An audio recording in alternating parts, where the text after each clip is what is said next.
modern times, there's really just one way to success. You release your debut single hoping it blows up on TikTok, and after a few more singles and hundreds of videos on TikTok and Instagram Reels later, you release your debut album. Most of the pop artists over the last years blew up this way, and most of these artists had this one first single which went viral and then tried to build up on their success afterwards. I'm thinking of Olivia Rodrigo with Driver's License, Gayle with ABCDFU, and Tones and I with Dance Monkey. This kind of rise to fame is pretty new in the music industry. Back in the days, bands had to record many albums before they went famous. At least 1 or 2 were the minimum. Nirvana got popular after the second album Nevermind. I bet only few of you know their first album Bleach. And Queen's first self-titled album wasn't a success either. They also had to release a second one before getting successful. Pink Floyd needed to release 4 albums before hitting their first #1. There were very few bands who got famous right at the start, like the Beatles, and they definitely were an exception. But with this classic rise to success, there was a natural progression in skill. Bands and artists continued to evolve as they needed to. They had time to find their own style and sound and build up their own career and community over the time. In today's time, there is nearly no way to really get a big career if your first single isn't an instant success. But Sabrina Carpenter is a clear exception here. Coming from Disney and having a career in TV series like Law & Order and being part of successful movies like Horns and The Hate You Give, Sabrina had some reputation when she started her music career in 2015. The first album Sabrina released was Eyes Wide Open, a pop folk album which debuted at 43 on the Billboard charts. It was received quite okay, having an average of 3.2 on Music Board, but wasn't a real success. The record was a definition of a mid-pop album, with some okay songs but nothing outstanding, and the lyrics were not much better than okay. This could have been the end of her music career, as many Disney stars tried to get into music and failed with that, but Sabrina followed her debut album with her sophomore album Evolution 1 year later in 2016. It actually debuted at place 28 on the Billboard chart and was met with much more positive feedback, as Sabrina definitely grew as an artist. The second single of the album, Thumbs, became Sabrina's first hit. One thing was already clear here: Sabrina's lyrics are not always the most important thing in her hit songs, as her lyrics in Thumbs mainly were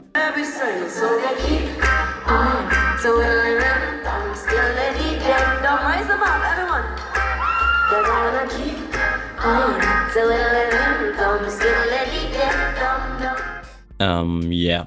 She followed that up with her 2 albums Singular Act 1 and 2, where she also leaned more into a dance pop sound and got even more positive feedback from critics and fans. It gets clear here how Sabrina slowly grew over her image as a Disney star who was just a basic teenager. Sabrina's potential was clear, though she needed a breakthrough. And that breakthrough became Emails I Can't Send. Released in 2022, it peaked on 23 on the Billboard charts. The opener track alone is such a beautiful song. The whole album felt more personal and more Sabrina than ever. And of course, it included Nonsense.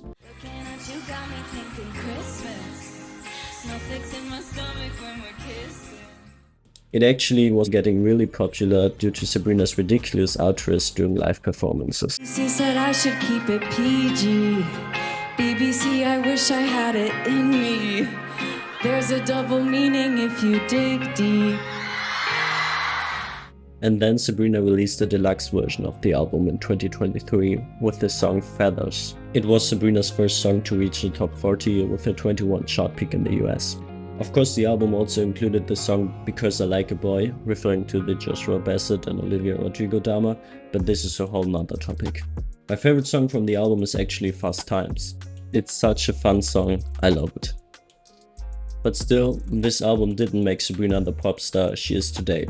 It wasn't until Sabrina released Espresso this year she blew up.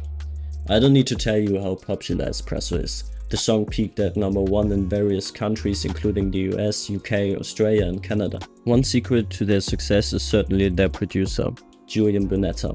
He was behind nearly all of the One Direction hits, like Best Song Ever, Night Changers, Drag Me Down, You and I and Story of My Life.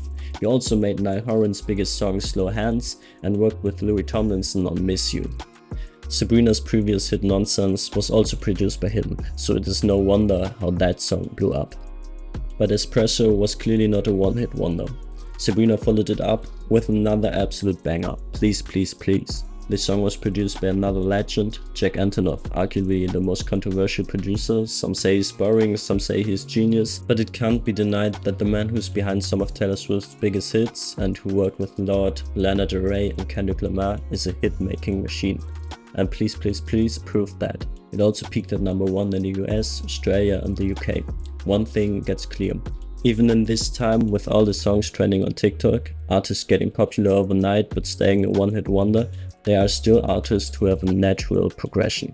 And I think that's very important, because only then you really improve. Only then you have the chance to get better. And Sabrina is a perfect example for this. And of course, she got some help from other artists. Being the opener for Taylor Swift, for example, isn't something many artists can experience. But if Sabrina hadn't made all that progression over the years, I don't think she'd even be in a position to be a Taylor Swift opener. I think it's a very good sign to the industry too, to tell them that sometimes it's good to give an artist a few years before they blow up, to not let them down if it doesn't work at the first second. For any young musicians, this is a reminder that instant success isn't the only path to stardom.